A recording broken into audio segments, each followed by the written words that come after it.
Eu sou Daniele Amaral de Freitas e vamos então começar um mini curso A Profilaxia da Raiva Humana. Sou enfermeira do Instituto de Atenção à Saúde São Francisco de Assis, o ESFA da UFRJ, e também trabalho na Secretaria Municipal de Saúde do município do Rio de Janeiro, na Divisão de Vigilância em Saúde, na análise de dados relativos a uma área do Rio de Janeiro, quanto à notificação, ao acompanhamento e à profilaxia da raiva humana. O curso foi estruturado, tanto no design gráfico, quanto todo o conteúdo programático, todo o conteúdo científico, por uma equipe de execução ligada a 3 instituições: a UFRJ, a Universidade Rural e a Prefeitura do Rio de Janeiro. Este curso tem uma frequência anual.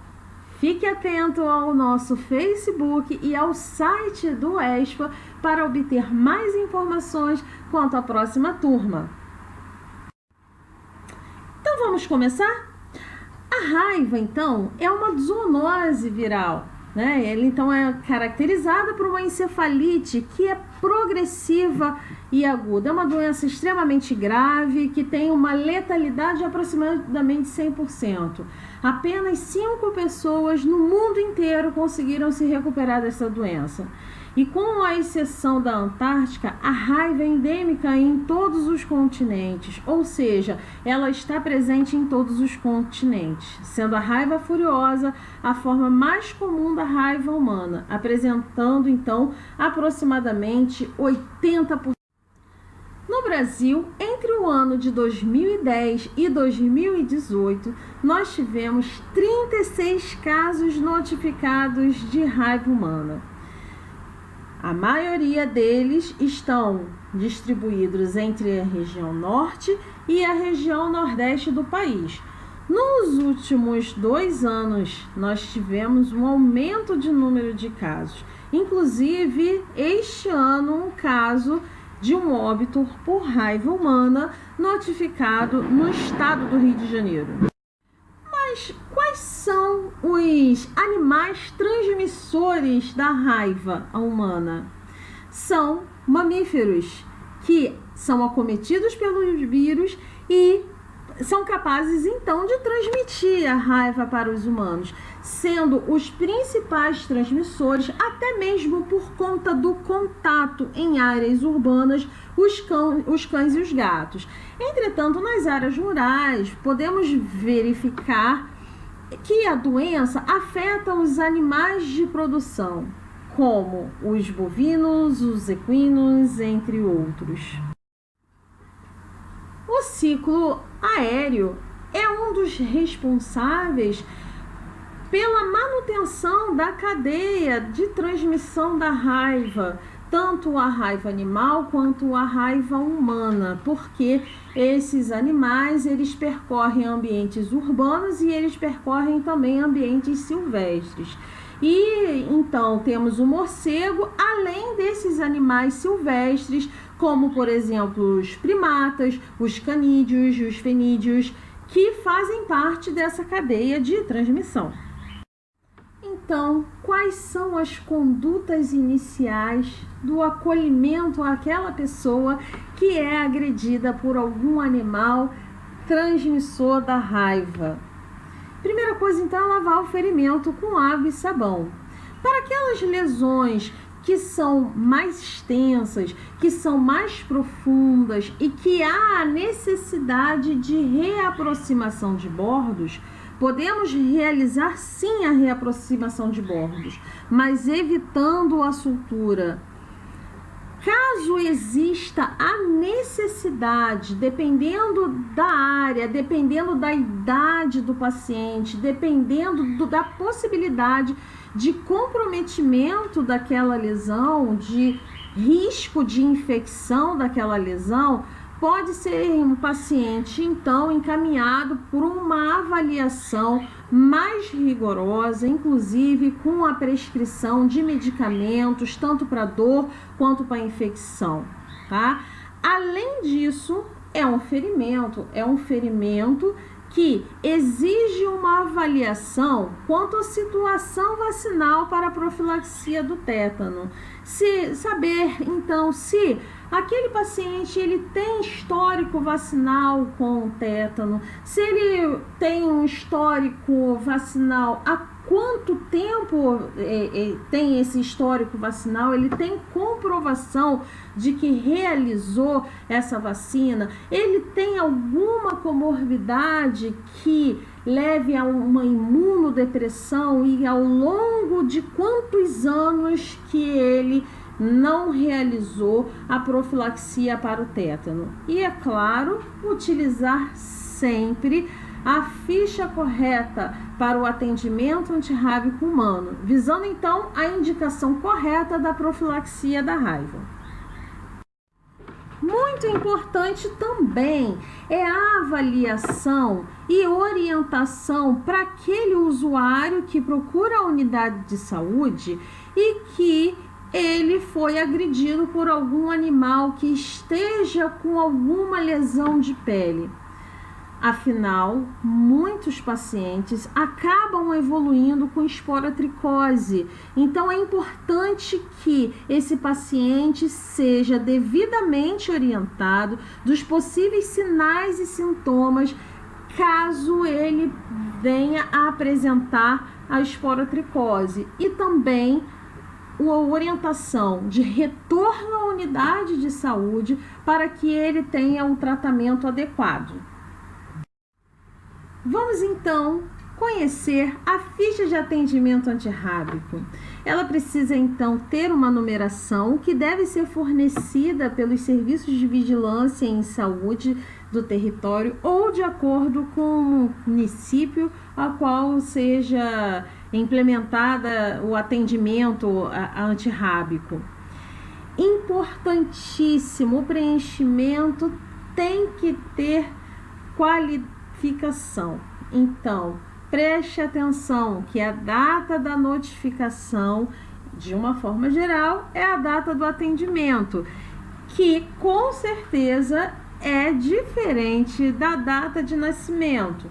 Muitas pessoas acabam incorrendo nesse erro por conta da proximidade desses dados.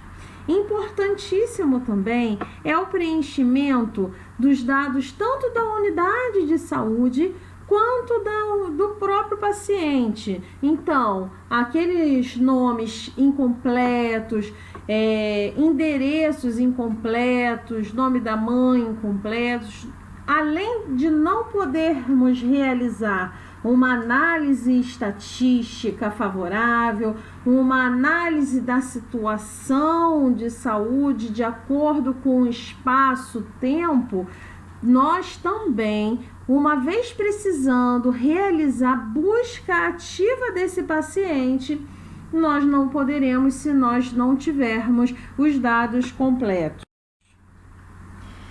Importante, então, com esses dados que se seguem, que são os dados complementares, a completude de todas as respostas, para que, de fato, o tratamento seja realizado de acordo com o que é preconizado. A ficha é bem intuitiva e ela leva um direcionamento a você pensar qual conduta você vai ter de acordo com as respostas que o usuário te apresenta. A partir daqui, então, vocês vão poder fazer uma avaliação mais completa do acidente. Quais são as características do ferimento quanto à localização, à expansão, à profundidade? Vocês vão conseguir classificar que tipo de acidente é este?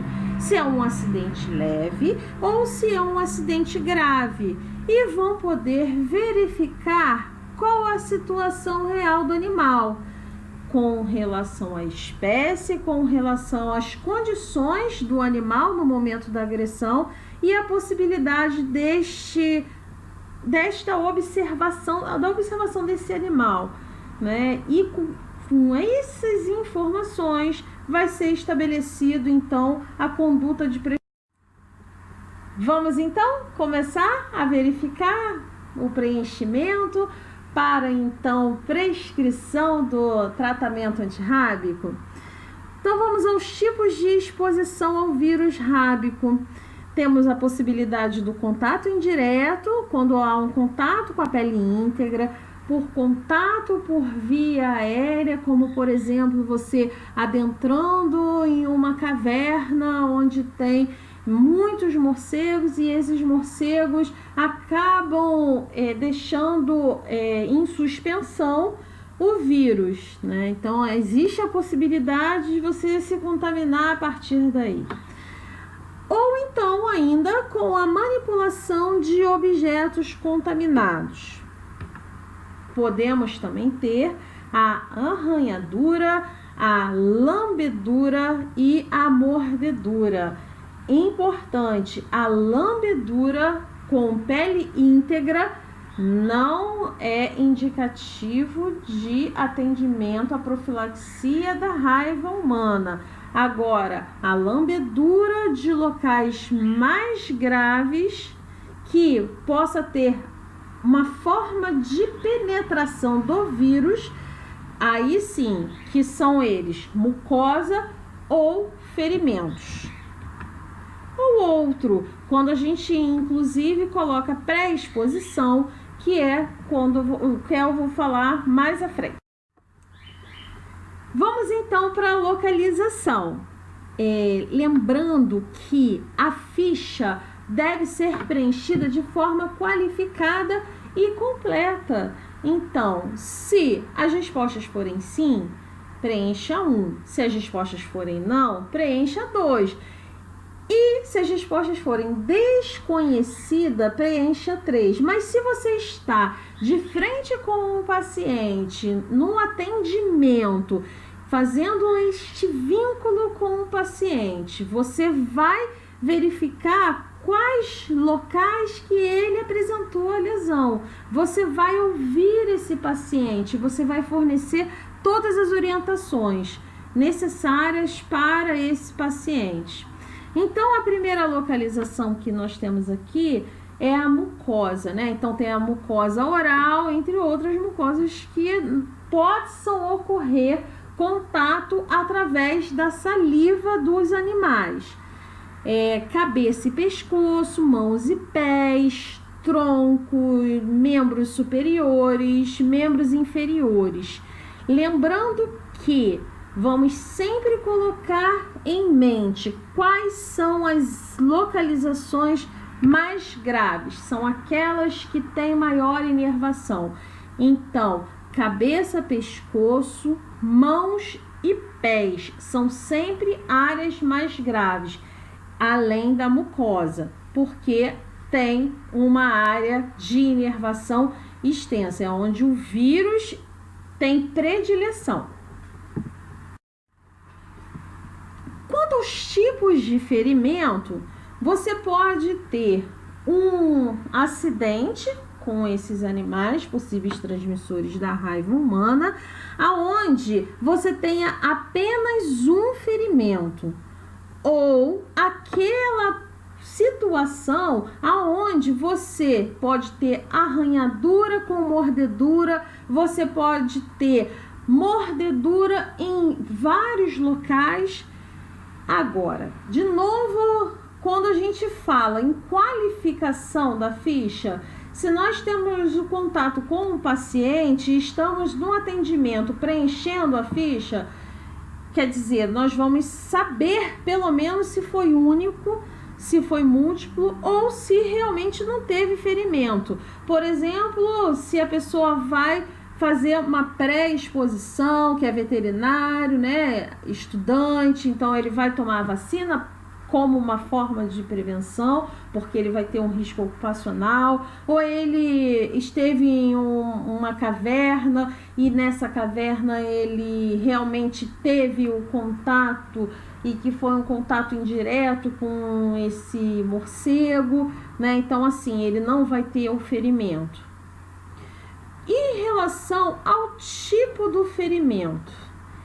Vamos então verificar se é profundo, se é superficial ou se é dilacerante. Lembrando que para ser profundo, então ele indo um pouco mais da epiderme, ou seja, afetou a derme, já é considerado um ferimento profundo.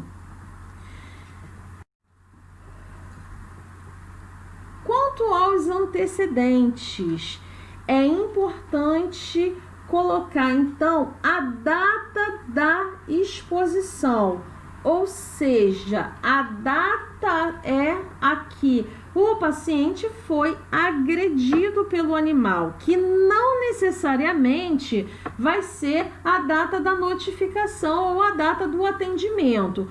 Por exemplo, no município do Rio de Janeiro, a vacina é realizada nas unidades de atenção primária à saúde. Então, se, por exemplo, o acidente ocorreu num sábado à noite, né? Então, sábado à noite, nenhum posto de saúde vai estar aberto. Então, esse paciente vai procurar o atendimento para vacinação somente na segunda-feira. A data do atendimento foi segunda, mas a data da exposição foi no sábado. Então, estar alerta, estar atento a preencher corretamente esses campos. E se tem antecedente para o tratamento antirrábico? Ou seja, se além daquela vez que ele vai estar no momento agora para fazer aquele tratamento, ele já teve outra exposição, ele já fez o uso de vacina, ele já fez o uso de soro. No caso, ele já teve um tratamento prescrito de pré-exposição ou de pós-exposição. Por que isso é importante? É essencial para avaliar a necessidade de prescrição do soro antirrábico e imunoglobulina ou não. A necessidade de realizar a sorologia ou não. E se houve esse antecedente antirrábico, quando foi concluído o tratamento? Tem menos de 90 dias? Tem mais de 90 dias? Qual o número de doses que foi aplicado? Foram 2 doses? Foram 5 doses? Foram 4 doses? Temos que preencher estes itens. Agora aqui nós vamos avaliar a espécie do animal agressor. Se é canina, se é felina, se é quiróptera, lembrando que é morcego, tá? Se é primata, lembrando que é macaco, não é outra. Raposa, herbívoro doméstico, que aí pode ser o cavalo, pode ser o boi, ou outra que não esteja, como por exemplo o gambá, que não está contemplado em nenhuma dessas espécies, mas é um animal silvestre. Nós também colocamos outra quando for para pré-exposição. Vamos então falar sobre a condição do animal para os fins de tratamento. Então, o animal ele pode ser considerado sadio, né? É aquele animal que ele tem um comportamento normal, que ele está bebendo normalmente água, que ele está se alimentando normalmente. Não vamos confundir com aquele animal que ele já é um animal feroz. Não vamos confundir este animal feroz com uma mudança do comportamento desse animal. Ele pode ser feroz e ser sadio. E ele realmente, infelizmente, a pessoa se envolveu num acidente com este animal não porque ele esteja com algum tipo de sintomatologia para a raiva, mas porque seja próprio da natureza desse próprio animal, tá? Agora, se o animal apresentou alguma suspeita de raiva, ou seja, ele não está se alimentando, ele não está conseguindo ingerir água, ele está apresentando algum tipo de paralisia, este sim é considerado um animal suspeito, tá? Ou um animal tem um quadro totalmente característico da raiva. E aí, realmente, além da profilaxia para a raiva humana, devem ser estabelecidas medidas protetivas para a verificação se realmente este animal está com raiva. Encaminhar esse animal para a observação rigorosa, porque uma vez o animal estando com raiva e tendo contato com outros animais e tendo contato com outras pessoas, a probabilidade então de disseminação da raiva vai ser muito maior. Então, sempre notificar as autoridades sanitárias do território e procurar orientações dentro do município, o que fazer nesses casos com esses tipos de animais. Ou se o animal está morto ou desaparecido, que é muito importante, é aquele animal que você não vai ter como realizar a observação. Ainda que ele tenha morrido de uma causa que você a priori conheça, porque o animal é doméstico, o animal é seu, né? Mas ele possa ter algum tipo de exposição ao vírus da raiva, ainda assim ele ali é considerado morto. Agora, em relação ao animal desaparecido, existem aqueles animais que eles ficam abrigados sempre em uma residência, eles ficam em algum comércio e ali eles se alimentam, ali eles dormem, eles bebem água, ali eles são razoavelmente tratados. E tem como observar se esse animal ele está bem, ele está sadio, se ele está vivo. Isso é importante, que esse animal é um animal sadio, é um animal que pode ser observado e não é um animal desaparecido. Agora, não existe a possibilidade de observação daquele animal, ele é um animal desaparecido. A ficha, como eu falei, é bem intuitiva, não é verdade? Então, aqui pergunta-se se o animal é passível de observação. Lembrando que o animal passível de observação ou é o cão ou é o gato, porque nós ainda não sabemos qual o período de incubação do vírus para as outras raças, para os outros animais, principalmente então os animais silvestres. A gente não sabe nem o período de incubação certo para o humano. Então há uma variabilidade entre um e outro. Já em relação ao cão e gato, esse período é menor.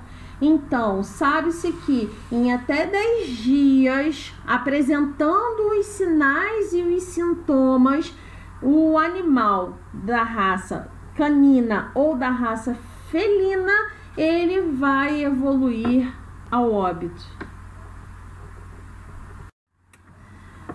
Vamos falar então das condutas de prescrição do esquema profilático, aonde nós podemos ter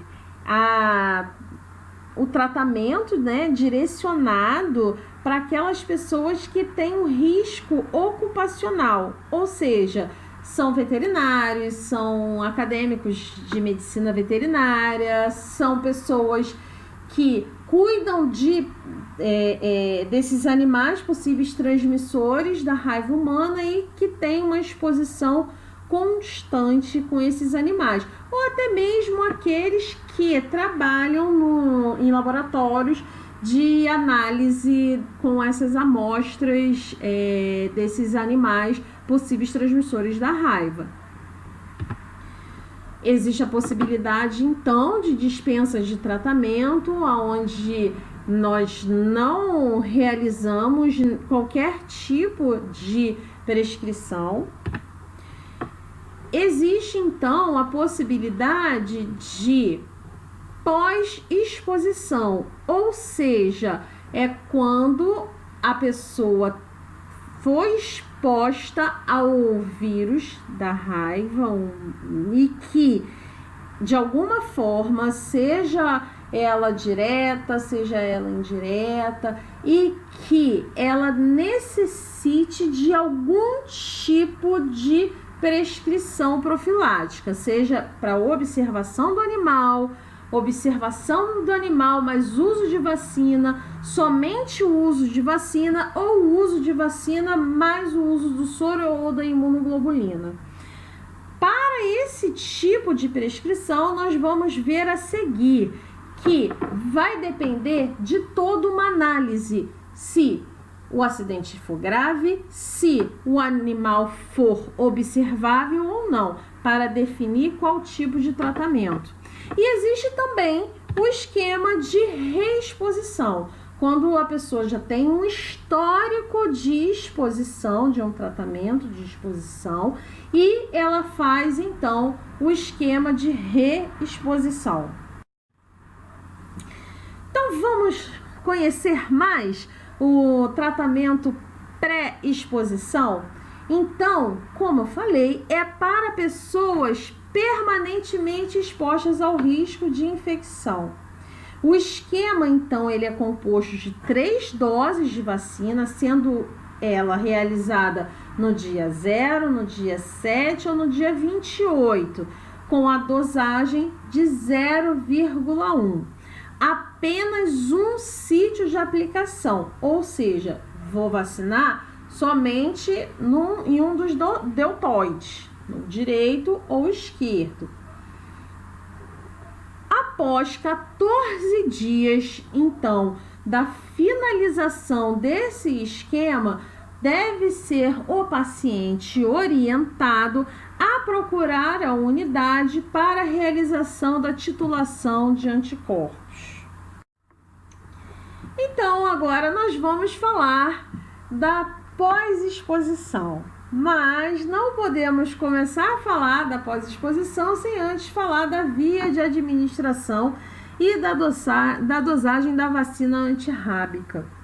Então, dependendo do município, pode ser administrado intradérmico ou intramuscular, o que vai mudar a temporalidade de administração da vacina e a dosagem também dessa vacina, né? Então, assim, aqui no município do Rio de Janeiro, nós realizamos a administração intradérmica para aqueles pacientes imunocompetentes acima de 10 anos de idade, ou seja, aqueles pacientes que não têm nenhum comprometimento imunológico, sendo a dose 0,2 ml, 0,1 ml em diferentes sítios de aplicação. Ou seja, a pessoa vai lá tomar a vacina, ela vai fazer o uso da vacina,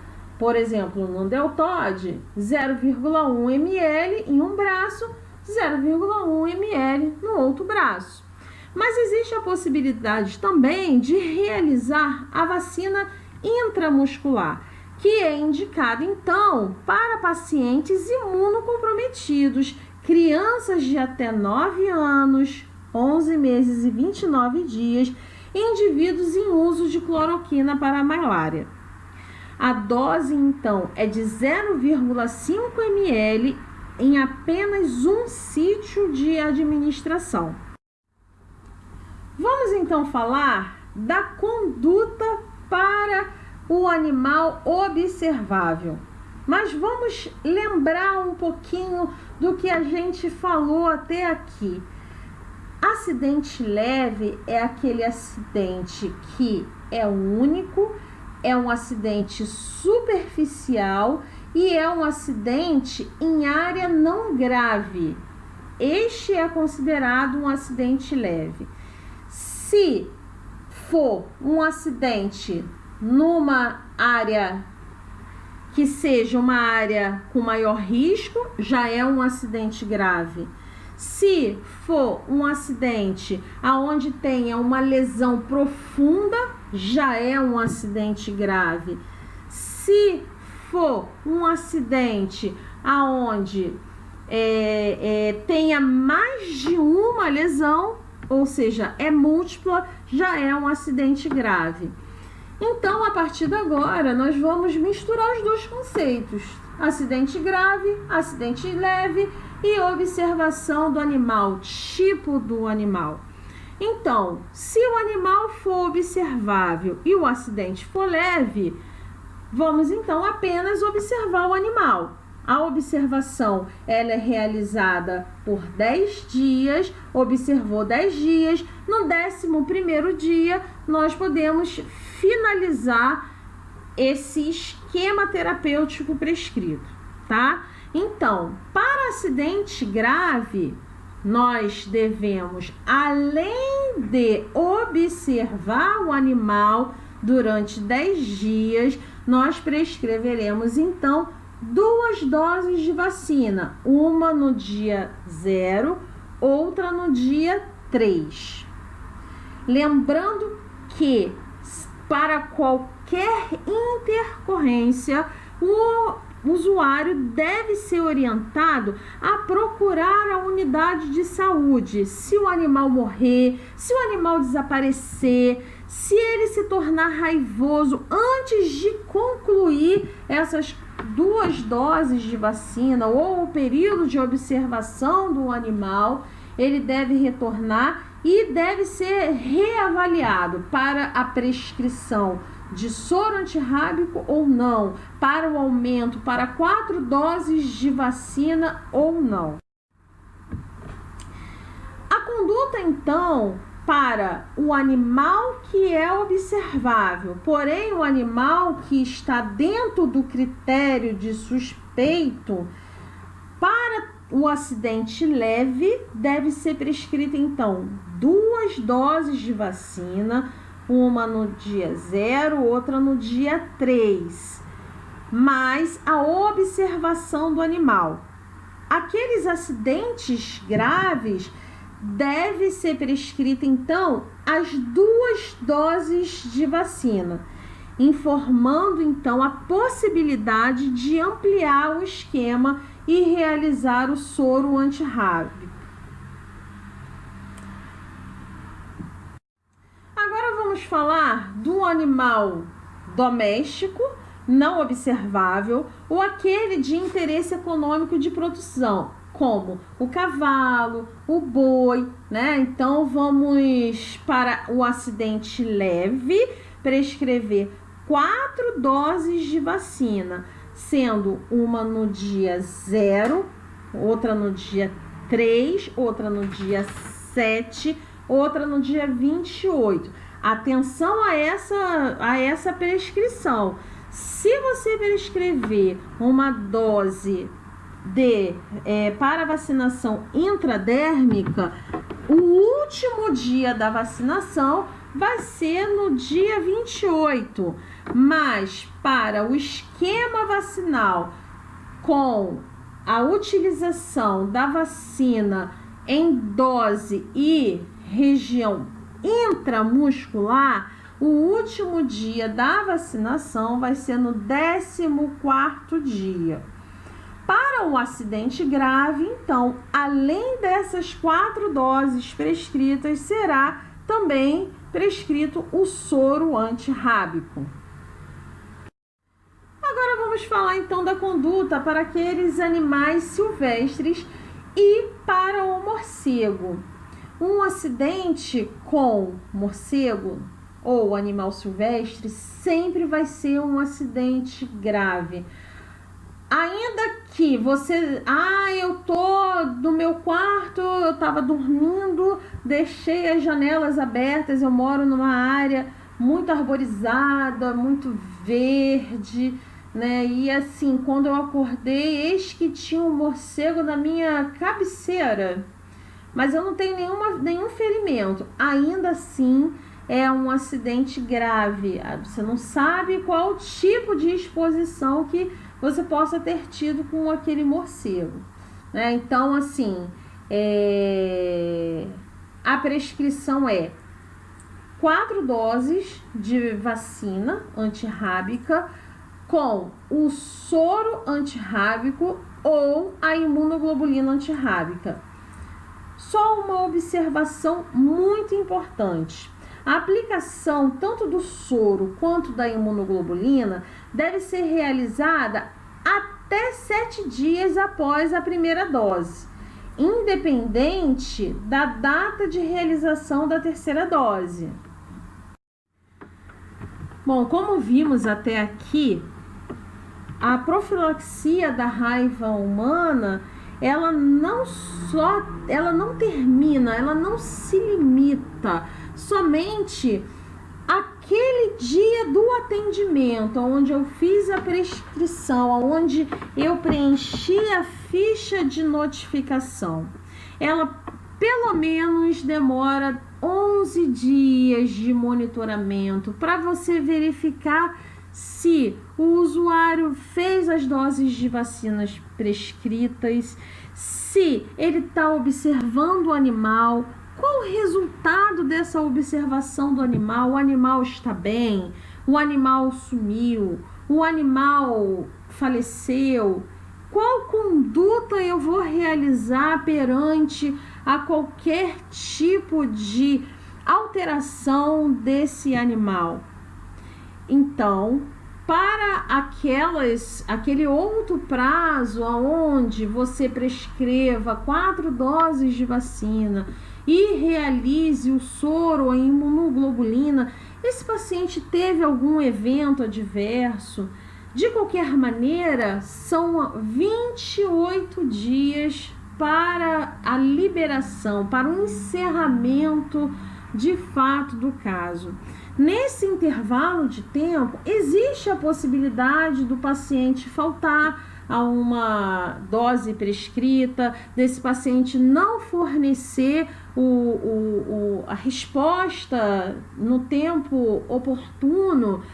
Como está esse animal? Como está o processo de observação do animal? Então, é necessário que a unidade de saúde vá fazer a busca ativa desse caso, para que ele faça de fato a dose de vacina, para que ele realmente forneça a informação sobre o animal que esteja sendo observado. No caso, se ele interromper a dose de vacina, existe uma temporalidade para que você realize o aprazamento das demais doses de vacina. Então, quando o paciente faltar, a segunda dose deve ser aplicada e a terceira dose deve ser agendada para intramuscular com intervalo de 2 dias, para intradérmica deve ser agendada então com intervalo de 4 dias. No caso de uma interrupção do esquema, quando o paciente faltar a terceira dose então deve ser aplicada no dia que esse paciente for na unidade, e a 4ª dose agendada para 7 dias depois no esquema da intramuscular e 21 dias depois no esquema da intradérmica. Quando o paciente faltar, então, a 4ª dose, aplicar no dia que ele comparecer à unidade. Mas uma coisa é muito importante: em caso de esquema de pré-exposição, completar a dose, mantendo sempre os intervalos, conforme o recomendado, e nunca reiniciar uma nova série. Vamos falar então das condutas no caso de reexposição, né?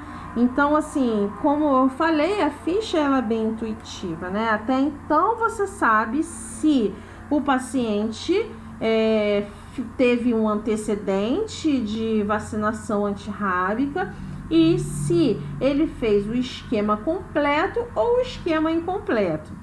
O esquema completo é aquele onde são prescritas 4 doses de vacina ou 4 doses de vacina com o soro ou a imunoglobulina, tá?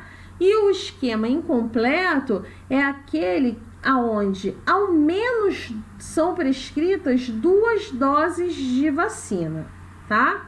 Aonde ele fez o uso de ao menos 2 doses de vacina. Então, se for um esquema completo e tiver mais de 90 dias que realizou esse esquema, ele vai fazer 2 doses, uma no dia 0, outra no dia 3. Se tiver até 90 dias, não vai realizar esquema profilático, tá? Agora, se o esquema for incompleto e tiver até 90 dias, completar o número de doses para 4 doses. E se for incompleto após 90 dias, ver o esquema de pós-exposição, conforme o caso. Aqui é muito importante nós preenchermos todas as partes dessa ficha, né? Então, quando o paciente ele é atendido, né, naquele primeiro dia que ele faz a dose de vacina, nós devemos colocar a caneta, né, a data de aplicação da vacina e devemos agendar as demais doses de vacina, se teve a prescrição de 2 doses, se ele teve a prescrição de 3 doses de vacina, se ele teve a prescrição de 4 doses de vacina, deve ser preenchido a lápis. E aí, conforme for confirmada a vacinação, deve ser então preenchida a caneta.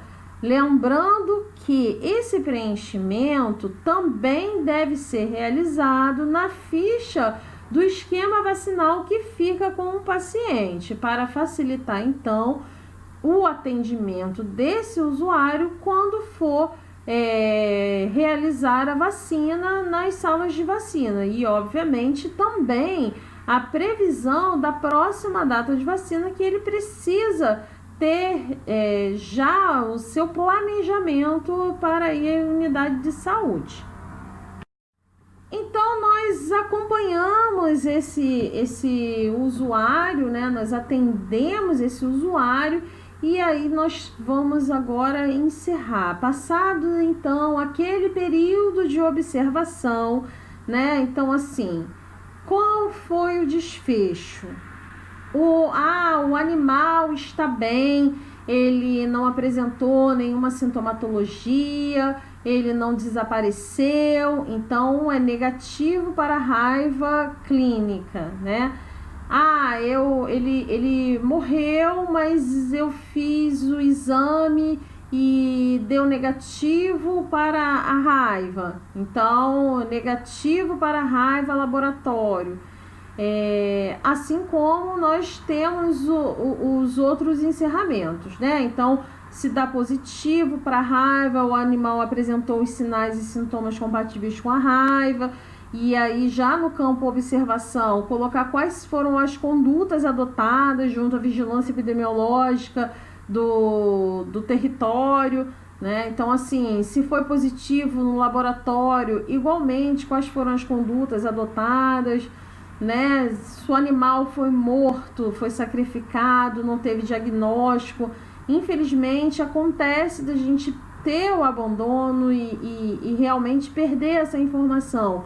Foi ignorado, né? Só que, assim, é importante, quanto mais orientado o usuário, melhora a qualidade dos dados, né? Então, assim, é importante que tenha esse retorno. Caso você não conseguiu ter esse retorno, né? Então, assim, houve interrupção do tratamento, né? Então, assim, se houve interrupção, qual foi o motivo?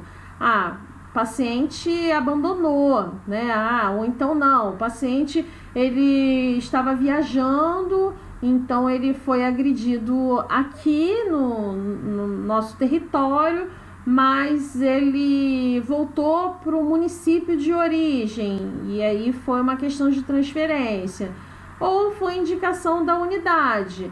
É possível, por exemplo, um paciente que tenha sido agredido por um animal que tenha fugido no momento inicial do atendimento, mas esse animal ele fugiu porque estava acuado, estava com medo, mas no dia seguinte esse animal foi encontrado. Então, no dia da prescrição, a realidade era uma, né? Então, assim, foi, digamos que tenha sido uma área grave, uma pessoa, então, foi agredida por um animal que seria observável, sadio, mas ele estava desaparecido. Então, foram prescritas 4 doses de vacina, mais o soro. Porém, no dia seguinte, esse mesmo usuário foi na unidade, achou o animal e, melhor ainda, ele adotou o animal, né? E o animal realmente tinha uma ferida, enfim.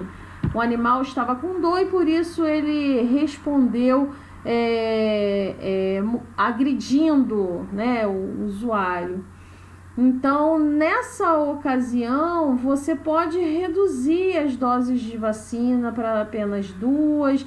Você pode suspender, por exemplo, o soro, se esse paciente ainda não fez o soro ou a imunoglobulina, né? E aí, com isso, você indica pela unidade de saúde a interrupção do tratamento, tá? Mas, em caso de abandono, é muito importante que a unidade de saúde vá à busca desse paciente, realmente realize a busca ativa para que ele possa ser vacinado, para que possa ser observada a condição do animal, né? Verificar então se teve evento adverso à vacina. A vacina contra a raiva humana, ela de uma forma geral não produz eventos adversos, e quando produz são eventos adversos leves, mas assim, caso tenha, deve ser notificado também na unidade que realizou a vacina. Já na prescrição é importante, né, se você realizar a prescrição do soro, também preencher aqui a indicação do soro, colocar o peso do paciente, a quantidade de soro indicada, né, que é justamente a quantidade vai ser justamente de acordo com o peso do paciente, tá? E essa área, então, se foi infiltrado soro, o laboratório produtor do soro, realizada pelo local de aplicação da vacina, né? Que ela é realizada em ambiente de aplicação do soro, ela é realizada em ambiente hospitalar, tá? E ali também a data de encerramento do caso. Então, o paciente já tomou todas as doses de vacina, o animal já foi observado, eu já fiz tudo que tinha que fazer, então eu posso encerrar o caso, tá? Existem algumas situações que a gente deve anotar no campo observações. Por exemplo, então, se uma pessoa que fez várias doses de vacina antirrábica, né? Então, assim, essa pessoa, ela já está extremamente exposta, e vamos avaliar em que condições essa pessoa está se expondo, por qual a motivação da exposição dessas pessoas, né? Se for uma criança, essa criança é vítima de negligência, né? Então, assim, nós que somos profissionais da área da saúde, né, nós temos uma via de notificação de violências, né? Então, não, são idosos. Em outro caso, são idosos que têm vários animais e que eles sempre são agredidos, né? Assim, se você não colhe muito bem a história, você acaba sendo levado ao erro de, por exemplo, o mesmo paciente realizar várias doses de vacina e ainda ter a prescrição de soro, né? O que pode aumentar a possibilidade de evento adverso desse usuário, né? Então, assim, para essa situação, aquele paciente que tem várias doses, vamos fazer uma sorologia, acompanhar mais de perto esse paciente, orientar um pouco melhor esse paciente, né? Então, assim, também se for aquela pessoa que seja veterinário, né? E aí ele fez o esquema profilático de pré-exposição, precisa fazer sorologia. Qual o resultado da sorologia? Ele precisa acompanhar em quanto tempo, né? Então, assim, mais outra coisa para colocar no campo de observação. Ou então não, é aquele paciente que ele é imunodeprimido, embora ele já tenha feito uma dose de soro, mas ele, por exemplo, faz hemodiálise, já passou por transplante depois do momento em que ele fez soro, já tem muitos anos. Quer dizer, eu vou fazer ou não vou fazer o soro? Vou fazer o soro dependendo da indicação, mas eu preciso ter o registro desse caso, né? Então, é sempre importante manter o registro de todas as informações que sejam relevantes para o atendimento profilático do paciente, para a segurança do paciente. Não devemos esquecer que é um atendimento, é um procedimento, são vários procedimentos ligados a esse atendimento e que tem uma pessoa responsável, né? Então, assim, deve ser assinada, né, identificada devidamente pelo aquele profissional que realizou o atendimento. Oi, pessoal, muito obrigada por você que ficou até o final desse mini curso. Ele foi um resumo de tudo que nós abordamos no curso de extensão Raiva Humana, da Prevenção ao Tratamento. Fique ligado na nossa página do Facebook, no nosso site, no site da UFRJ para a próxima turma. Fiquem bem, estejam bem.